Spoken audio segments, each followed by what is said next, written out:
Once you set up all the references correctly, this object here, to match up your body, when you press play and press calibrate, your body should be fairly accurately corresponding to your movement. Before you continue, there's one thing you need to do. You go back into the skeleton and you find the left forearm and the right forearm, and add to both of them the twist relaxer script. This will make it so that when you twist your wrists, they don't tangle up and display more correctly at the twist of the forearm. You don't need to change anything here, just leave it as it is. That will do fine. Once you finish this, this is your calibration ready. Instead of, if you want to use the easy controller, which I made instead of the VR calibration script here, there we go. Instead of this one, you can add on the easy controller. However, it is more accustomed to the current project and the scene, so there are a lot of settings here which will be relevant if you're doing a different project.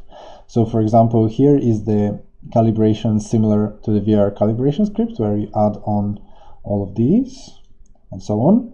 Add on the calibration script, the VRIK component over here.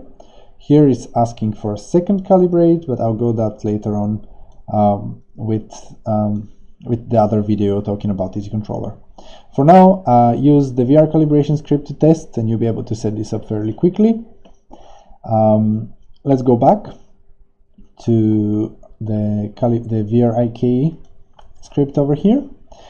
If you are not using the calibrate button, but instead want it to calibrate automatically when the project starts, you can do that, but there are some problems related to that. The Adobe Fuse models seem to act very strangely when done this way. They behave very well when you calibrate them with the press of a button and the calibration script, but if you assign all these targets from before playtime, it starts to act up, and the wrists and all the body parts seem to be, at least I can't seem to get them in the right position. Other models, like models directly from Mixamo, seem to do quite well here. If you assign all this automatically and then you go and change the position of all of that, it should work. So basically, you have two ways of calibrating this character. One is through the calibrating script, where you press a button and it triggers a calibration. And the second one is to do it automatically through the VRIK component by assigning, for example, here you assign the head target. But instead of the head target, in this case, you assign the camera eye. For the hands, it's the left hand. For the pelvis, it's the hips, and so on. Very important thing to note, you need to go back and readjust the position and rotation of these. If you're doing it this way, they will be different to make it look normal and proper compared to using the calibration script, which is used by triggering a button. So in that case, fill this all in, add in the objects that you created here, and then go through settings. This is the same for either calibration. You still need to do this no matter if you're calibrating by pressing a button or automatically. So very important here, in the default VRIK, you see again plant feet need to be ticked off. Add in the head and pelvis if you're automatically doing it, and you can see here the pelvis position weight and pelvis rotation weight are set to 0. This means that they won't track the trackers, and they will be controlled by locomotion instead, which is not what we want. So instead we want to get the weight to 1. This will make it so that the tracker, which is located on the pelvis, will track correctly the body. Then the minimum head weight is quite important to put to 0. This will allow you to do things like press-ups, which otherwise you won't be able to do because it will limit the distance from the ground to the head to 1.8, which is 80 centimeters. So if you start kneeling, your head will not go below 0.8, in which case it will look very strange. Put this to 0. The other thing you need to put on is the head clamp weight back to 0. This will make it so that your head is perfectly matching the rotation of the headset. Otherwise it will apply some physics and will not let it bend enough. So if you lift your head up too much, your virtual head will not lift all the way through and it will mess up the tracking. So make sure head clamp weight is set to 0. The rest here stay the same. For the left hand, the bend go stays empty always. This is used if you're using a tracker on the elbows.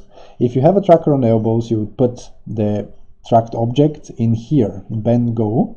But for now, since we don't have anything, the weight is set to 0 and there's nothing attached to here. Leave all these settings as they are. The only thing you need to possibly change is the arm length. Sometimes, I've noticed some models have shorter or longer hands. You can control this through this component here, moving it up and down to increase the length of the hands. There's one for each hand, and there's also one for each leg here. MLP, MLP. Important thing for the legs, both trackers are by default the weight is set to 0, so you need to do the same as with the pelvis, set it to 1. Once you set this, don't set the bend go. This is again if you have a tracker on the knees.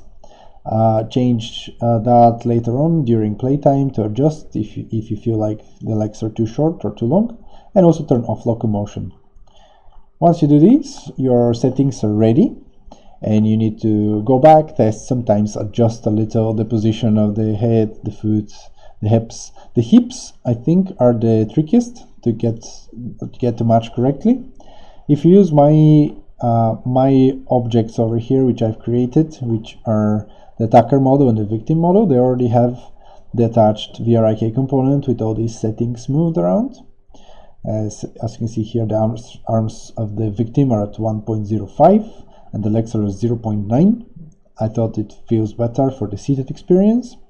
However, for the attacker model, if you look at here, the legs are left at 1 and the hands are left to 1.16 because they're shorter. That's to make it look more real. Otherwise, you can check this component. There's nothing assigned here because I'm using the calibrate by trigger button. That's it for FinalIK. I will leave a link for the original videos made by the creator, which goes through most of these things with visual examples. It doesn't cover the tracker part, but it covers the head and the controllers, and they're more the rest are kind of similar to do. If there's anything else, I'll add it on as an extra video.